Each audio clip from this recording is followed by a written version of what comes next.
orienting yourself when doing different Qigong practices. That is going to be the topic of this episode of Qi Life. Now, I know it's not the most catchy title. It's probably not going to help the algorithm to, get people to click on this one. And it might take a little bit of explaining for me to explain what it is I'm talking about here. But I do think it will be a useful topic for some people to understand some considerations when you are doing different Qigong practices from different sources.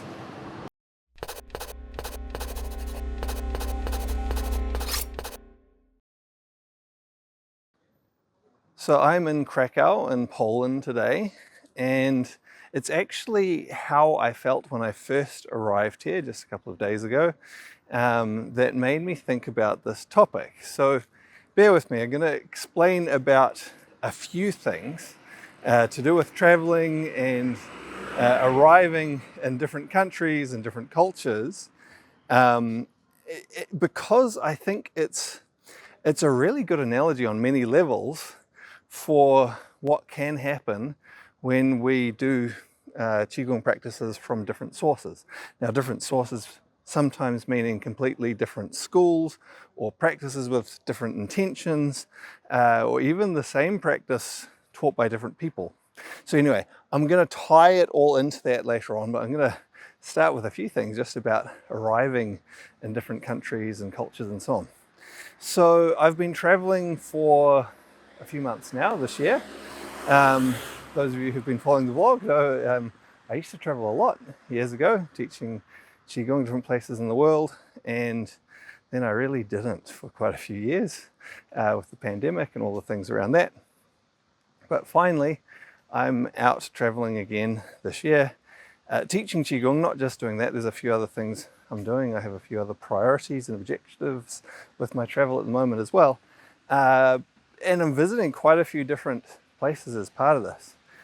When I thought about making this vlog, I actually counted them up and I realized that Poland is the 9th country that I have been in on these travels. And that's not counting just airports, that's countries where I've spent at least a few days. And I've spent different amounts of time in each of these countries, ranging from up to almost 2 months to just a few days in some, and several where I've just been for 1 week at a time.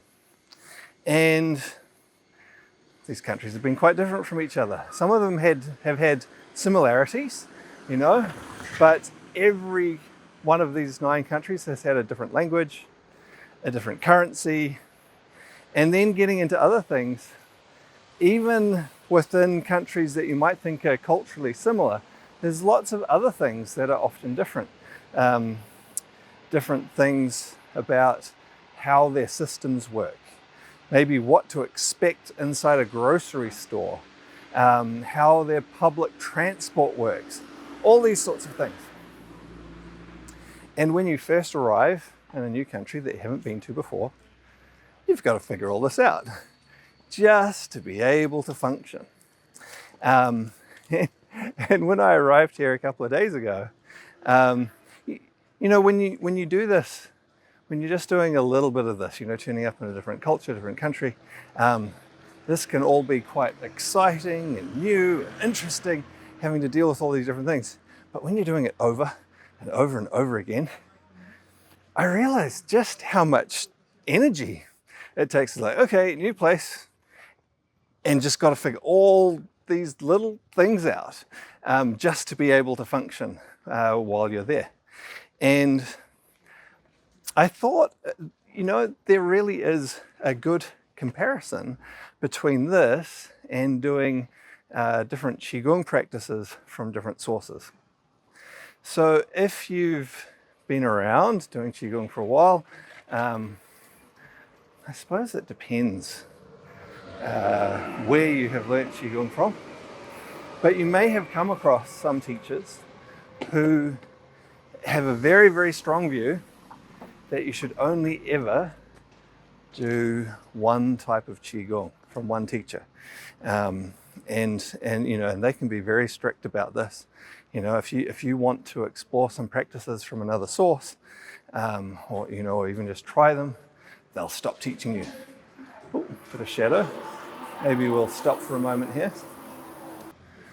All right, back into it. And this used to be quite common. And these different teachers would sometimes have different reasons for why, or different stated reasons of why they thought that you shouldn't mix different Qigong practices, or even martial arts practices for that matter, from different sources, different schools, or different teachers. Now, whatever the stated reasons are, I think underneath that, there are some other reasons as well that sometimes weren't always stated, or even now, when people have that position, aren't always stated. And some of them are good and valid. Some of them, I think, are not so healthy. So one reason why sometimes you know, teachers would say, hey, don't ever do any Qigong practices or martial arts practices from someone else, is essentially as a power play, as a way to control the people who are studying with them. So I don't think that's so healthy. But there are some other good reasons that they would sometimes have for having this position as well. So what are some of the potentially good reasons for not wanting people to study or do practices from different sources? Well, there's a couple of main ones. One is quite simply about the learning process, and that is, even within a relatively simple Qigong practice, there's often a lot of little nuanced details in terms of how it works and what's really going on within it. And if you divert your attention too much into different practices from different sources, there's a lot of subtle things, again, that aren't necessarily taught overtly, but are there within the practice. And even amongst the things that are taught overtly, sometimes they'll be described in different ways, or sometimes different methods will be used, and it'll simply distract you and slow down your process of learning. So you're diverting your attention in different ways, and you just won't get very far because you're trying to do one thing and you're trying to do it another way, and you haven't managed to do it the first way first yet, and yeah, it'll just slow down your learning process. There's another reason that goes beyond that, and that is really simply, I suppose you could say, to do with safety. And again, it comes down to these little details of what you're doing with your energy as you do these different practices. And this is perhaps where I will bring in my traveling to different places analogy again. So I'll start with a really big, obvious one, and that is to do with driving. So in some of the countries that I visited over this last little while, I haven't been driving anywhere. I've just been relying on public transport and things like that. But some of them I've been driving. And in some countries, they drive on the left side of the road, and on others, they drive on the right. Now, if you don't know that, you know, if you were to travel somewhere and you didn't know that, you weren't very observant perhaps as well, and you just got in the car and started driving, and you started driving on a different side of the road from everyone else, well, that would be dangerous, wouldn't it? Potentially very hazardous to yours and other people's health. Going to a more, another aspect of that is, even if you're not driving yourself and you're now in this different environment where people are doing things differently, and you're crossing roads, and you have developed some bad habits of not paying a lot of attention as you cross the road, and you just have an expectation of cars to come from one direction and not another, well, again, that can also be very hazardous to you when you move into another environment where they actually come from the side of the road that you're not expecting. And this is a real problem. with people when they're traveling. And it's not just about cars, it's about all sorts of things. I find for myself, the more touristy or the more well known as a traveling destination a place is, the more you see this. And you'll see people who have, well, I'm guessing for the most part they haven't been there long. Some of them, it seems like they've just got off the plane, but they might have been there a little bit longer, maybe even a couple of days or so on. And there's so many new and different things that they're not familiar with.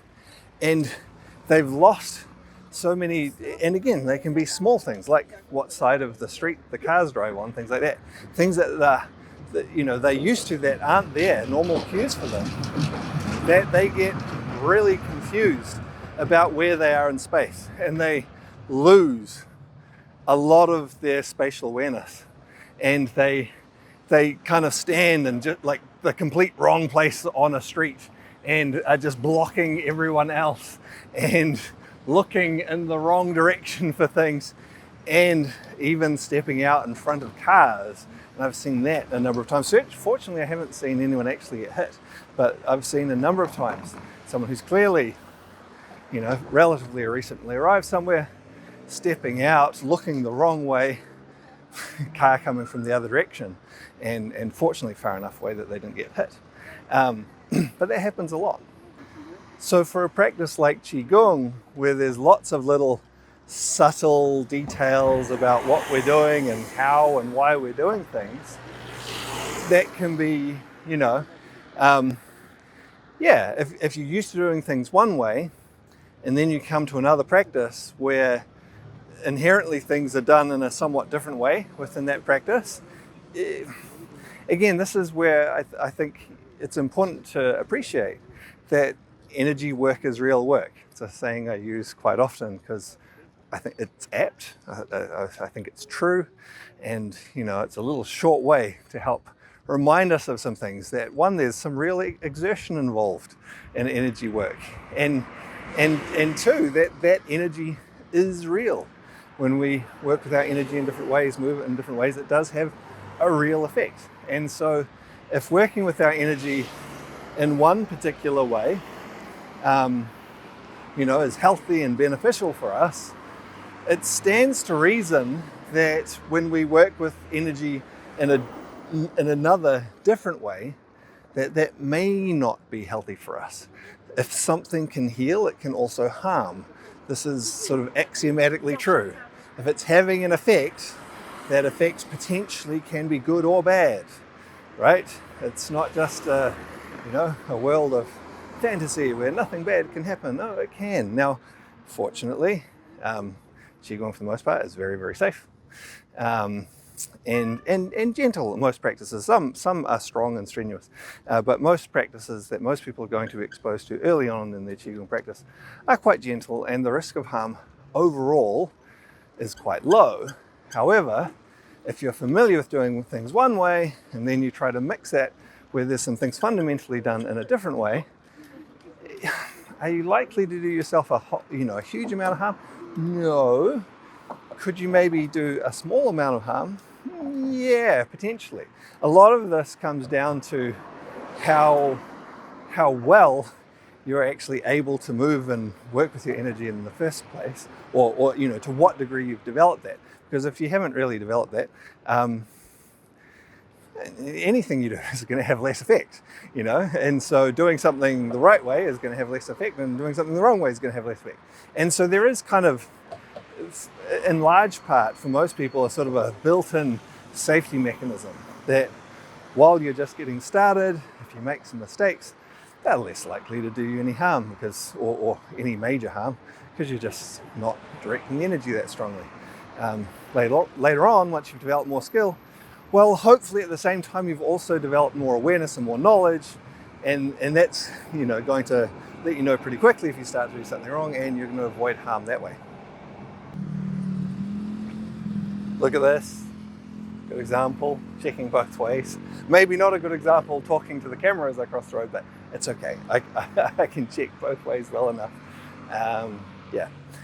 Good habit to be in, wherever you are in the world, even if you are in somewhere where you're used to the side of the road the cars come from. Check both ways. You never know when there might be something unexpected.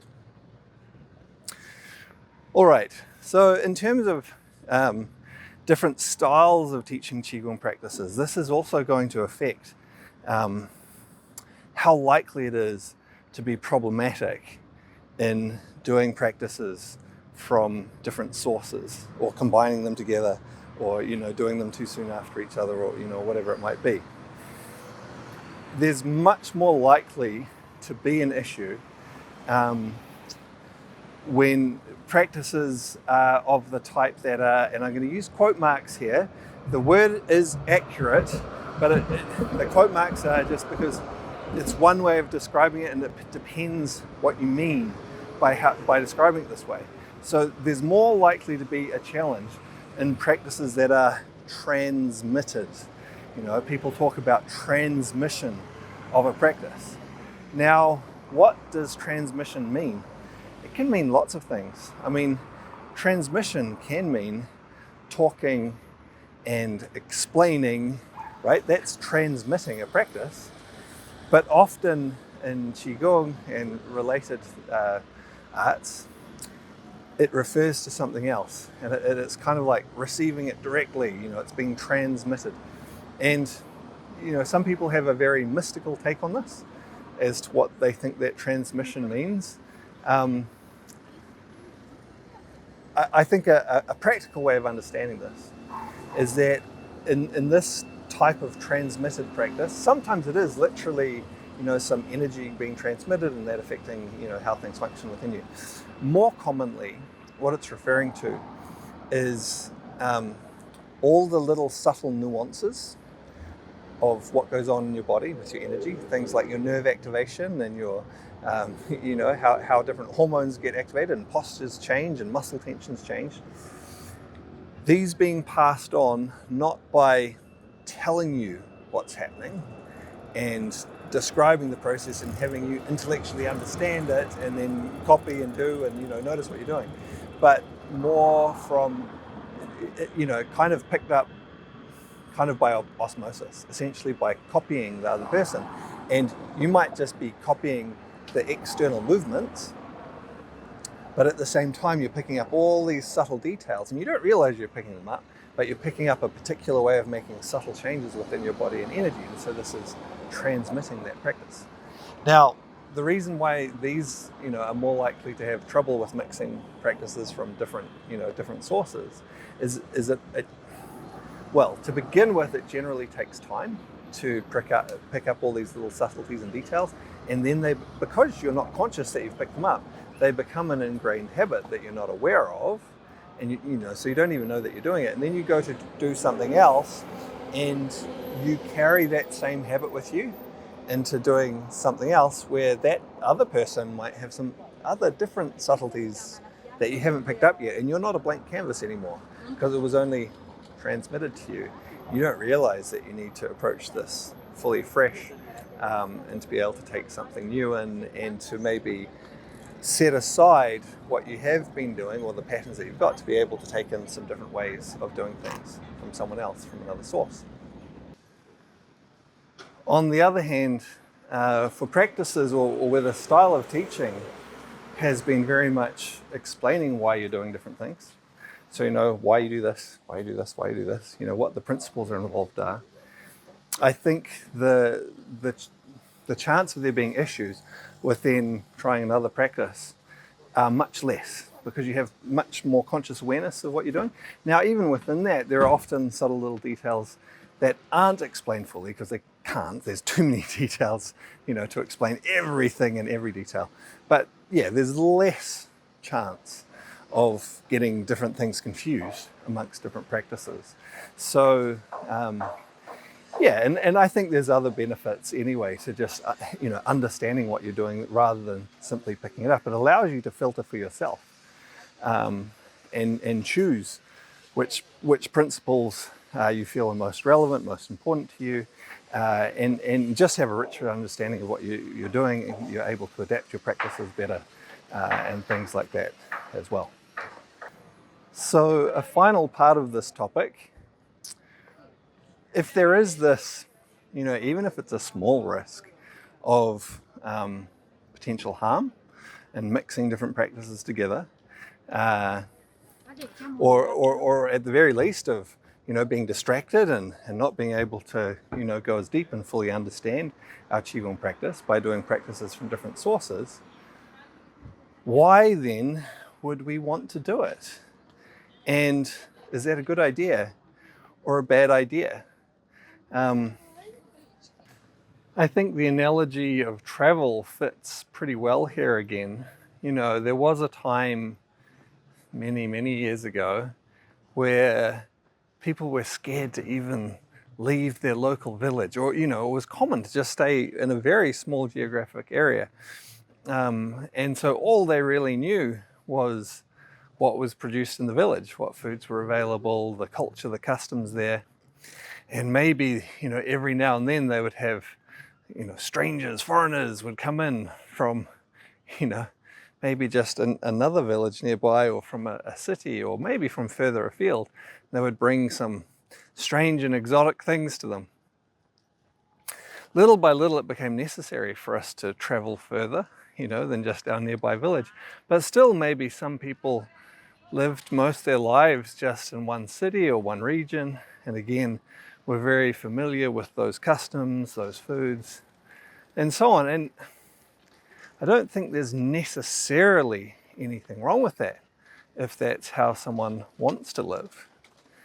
But at the same time, we get so much enrichment from being exposed to things from different cultures, from different places, and so on. We can take all the good things that we find from different cultures. We don't have to take everything. We don't have to necessarily take the parts that we don't like or aren't helpful to us. But we can take the things that are helpful. And if we look at this maybe just purely in terms of food, if you think, wherever you're from, wherever you live, if you think back to what was available, in terms of food, even maybe 40 years ago, 30 years ago even, wherever you lived, and the variety that was available then compared to now. And then, depending how old you are, you might be able to go back 50 years, 60 years, and what food was available. And then, I don't know, some people might be able to go back further than that in terms of what they remember of the food. But if we go back and we think historically, what was available 100 years, 200 years ago, it was often very limited. And there's this really just practical benefit of being able to access so many different foods, and that nutritionally we're more easily able to get what we need by having access to all these different foods. In the past, when living just in your little village, you might, everyone there might mainly eat, well, depends where you're from, mainly eat just bread, or mainly eat just rice, or mainly eat just potatoes, or, and with a few other foods around that. And maybe for lots of people that was fine, but some people, that might have actually not met what they really needed, and they probably wouldn't even know because there weren't other options available to them. It's somewhat the same, or we can draw a parallel with Qigong practices. All this diversity of practice, much like food, it can just be enjoyable to have all of these different options but there's also different benefits that come from these different practices. And so having access to this diversity lets us find what we need in a given situation, as well as simply being interesting. Another maybe benefit of being able to be exposed to many different practices, similar to being able to travel to many different places, because different people will approach this differently. As I said, there's nothing wrong necessarily, if it suits you, with just staying in your hometown, in the city where you're from, and having a happy life there and not traveling at all. If that's what suits you, great. A lot of people are going to want to go a little bit further afield than that. They might want to, for example, take a holiday once in a while, and they might not necessarily want to go too far or to somewhere that's too exotic. They might not necessarily want to go, like they might only want to go to places where they at least speak the same language that they speak, because that makes things as a base easier, but they'll still be exposed to and experience some different things there. Or they might want to go to places that are, geographically not too far away, or where the climate's not too different. But they'll still experience some different things, and they'll get some benefit from that, as well as just some enjoyable experiences. Other people will want to travel extensively. And in doing this, they gain a lot of perspective on life and culture and so on. They pick up many different useful things that they can bring back into their life wherever they normally live. And I think, again, we can draw a parallel with this and Qigong practices. Some people will be quite happy to just have a limited selection of practices that, that does what they want them to do and they enjoy doing them, and that's enough for them. Other people might have, a relatively limited selection of practices, and they also just, they maybe have a few other ones that they like to do from time to time, nothing too different. Nothing wrong with that as well, but they enjoy a bit of variation. And then still others might like to survey and try lots and lots and lots of different things. And doing this helps them to gain a lot more perspective, a lot more understanding.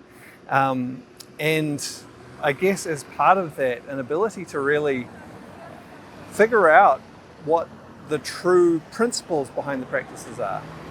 Which parts of the practices are, you could say just cultural, and what's deeper there. When we see many different people, many different cultures, their different ways of doing things, we find, there's all these differences, but underneath we find the same themes, the same threads of what's really, really important. So one last thing I'd like to talk about in relation to this topic, back to orienting yourself in different Qigong practices. Maybe a little bit of advice about how you can approach this. One part of that advice is, I've given this advice before. When you first start practicing Qigong, it's not a bad idea to try lots of different Qigong practices, because you will only do any of them at a relatively superficial level. You're only just kind of having a taste of them. And that gives you an opportunity to find something you like, And then once you've found something you like, it's a really good idea to put aside any other practices for a period of time and really just study and do that one practice. It could be a group of practices, but something that's organized together, a body of study, a body of work, a body of practice, and just focus on that until you've gained a sufficient level of understanding, and as part of that, maybe even a sufficient level of skill with that practice, so that you can really understand it, you can feel what it's doing, understand the principles behind it. And only after you've done that, then start looking around at other practices again after that. You could compare this to, maybe, if you're wanting to go out into the world, most of us don't have too much of a choice where we're born or the city we grew up in. But, if you did, that could be the, trying different practices to decide where you want to start living, in a city. But then after that, learning to find your way around your own city, learning how to, all the systems work in your own society and your own culture first, so that you can be, independent and able to function well before you go and enter into another society, another city, another culture, where things are going to be different, and trying to figure that out. At least develop a base level of skill, or you're not going to be able to function well. And there are some broad patterns in how things work. And having learned and understood that in one context, one city, one set of Qigong practices is going to support you in better being able to understand that and grasp that in another city, another culture, another Qigong practice. So that's one thing to begin with. Another piece of advice I would give is to listen to your teachers, whoever they may be, And when they give you advice, when they maybe give you some warnings about different things, often there's a good reason why they might warn about not doing this, not doing that. Or recommending you do things. There's often good reasons, and you might not fully understand them straight away to begin with. That's okay. You learn things over time. But don't accept a blanket restriction on not exploring or learning from other teachers or other sources. I don't think that's healthy at all. And I hope overall, as a community, in society at large, we're getting past this type of thinking. It used to be very common in the past. And again, there were some aspects of, some good reasons behind that. But often it ended up being just about control. And quite ironic or hypocritical in that most of the time, almost universally, these teachers who would, tell their students like, no, you can't study with anyone else, had themselves studied with many different teachers before they, decided that they were going to teach whatever they were going to teach and then take control over people's lives. That's not healthy. Don't accept that.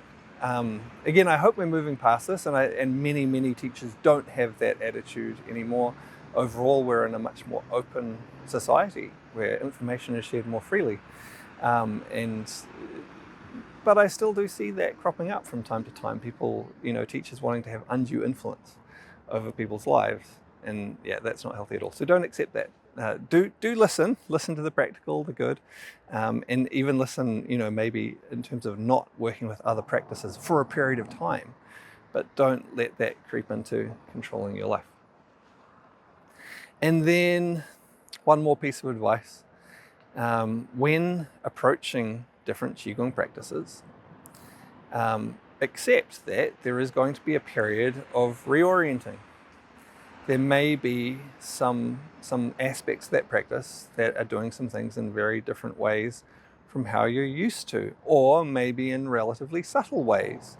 And as much as possible, come to the practice as a blank slate.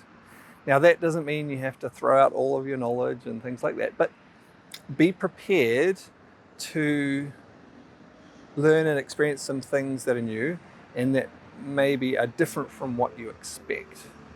An example of this, again, from traveling maybe, is to do with language. Often as you encounter different languages and so on, and particularly, I guess even when you hear it spoken, but particularly written, you'll see words and sometimes you're like, oh, that word looks similar to this other word in another language. Maybe it means the same thing. Sometimes it does. Other times it might mean something completely different. So if you just assumed, hey, that looks or sounds the same, it must be the same thing, it's not going to work. So you don't have to forget the language that you know, right? But come with enough of a blank slate to recognize that, that might not be the same as what I've experienced or learnt before, right? Ready to understand, experience something new. And that will help you to avoid, any issues of, doing something, from a way that you're familiar with and bringing some parts that don't harmonize well with, with something else that you're exploring. I think always, again, I mentioned this before, it's really beneficial to learn in a way where you really focus on understanding the principles, not just copying. I think this, a lot of issues can be resolved by that, and you'll have a richer experience of your practice. And when you do this as well, you'll be much more able, in terms of having tried different Qigong practices, to bring what's valuable back out of them for you. You might not continue to practice all the different Qigong practices you experience. There's a vast world of Qigong practices out there, and you're not going to be able to regularly practice all of them.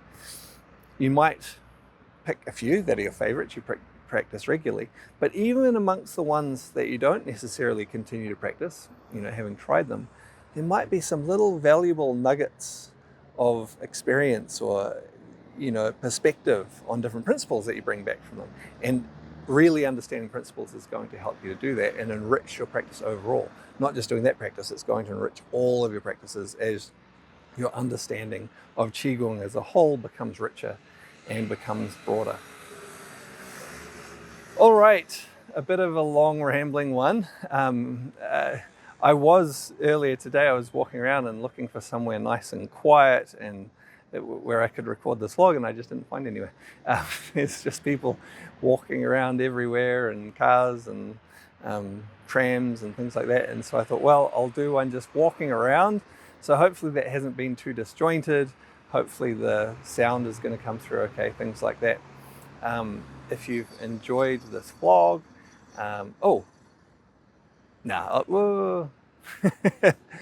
what? One other thing. No, it's fine. I'll leave that. Maybe I'll talk about that another time. I can be very rambly about these topics, but hopefully there's something useful in it for at least a few people watching. If you have enjoyed the vlog, please like, comment, subscribe, share, all those good things. And yeah, I'll see you on another one soon. Okay, so I am going to add that last thought that I had. You know, again, it's an analogy between traveling and living different places and different Qigong practices. Well, I hope I emphasized enough already this idea of, you know, comparing traveling to and orienting yourself with different Qigong practices, that you don't have to. You don't have to travel. You don't have to try lots of different Qigong practices. For most people, it's likely they'll find a few practices and they're going to be quite happy, quite comfortable with them, and that's going to be great. Also, if you are looking at different Qigong practices, you can often learn a variety of different Qigong practices from the same source, right? And then even though those different Qigong practices might be quite different from each other and they might have quite different purposes and things to them, a lot of the subtle background stuff is going to be harmonized together, and that they're going to fit together much more easily than studying those different types of practices from different sources, where they might be bringing, again, different things in that aren't taught in an overt way but are embedded there within the practice. So that's I guess a gentler way to experience different practices. And with Long White Cloud Qigong, we teach quite a variety of different Qigong practices. One's very much focusing on the flows of energy and the meridians, the dantian, the energy field. One's working with the qualities of the energy, Wuji, Taiji, yin and yang, Wuxing, the 5 elements. Ones that historically have applied very much to martial arts. And again, these work with things like the qualities of the 5 elements and yin and yang, but doing things specifically within our bodies, developing physical qualities of strength and flexibility and balance and physical resilience and all these sorts of things as well. And so they're quite different in many ways from each other, but they all have a similar flavor, you could say, in a way, as they've all come together, and a lot of the background stuff is the same. For many people, that's going to be enough. For other people, they're going to want to look more broadly, and I think that's great, that's healthy.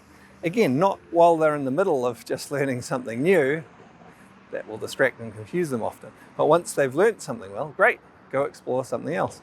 And I've even with some students who they've learnt some practices and they've expressed an interest in some other things, and for some I've even recommended, like, hey, you could maybe try going and studying this type of practice or this type of practice. I don't teach it, but I think you'd enjoy it. I think you'd get something good out of it.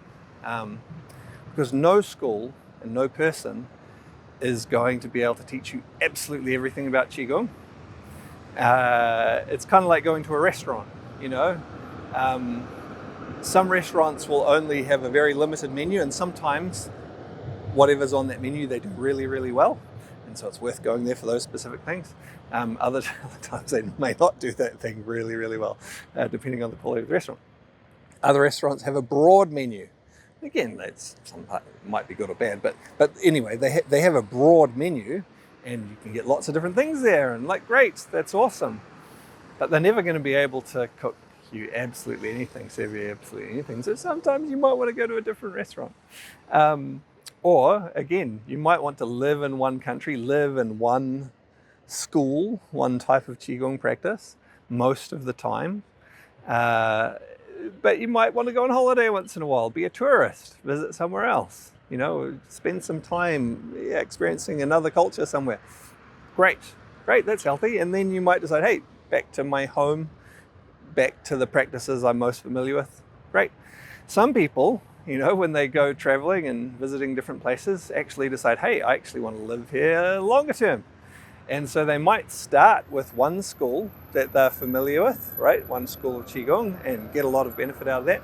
And then explore another school and find, hey, actually, I really like this. And that then becomes their new home. That doesn't mean they have to give up or forget all of the, goodness, there's sirens everywhere here.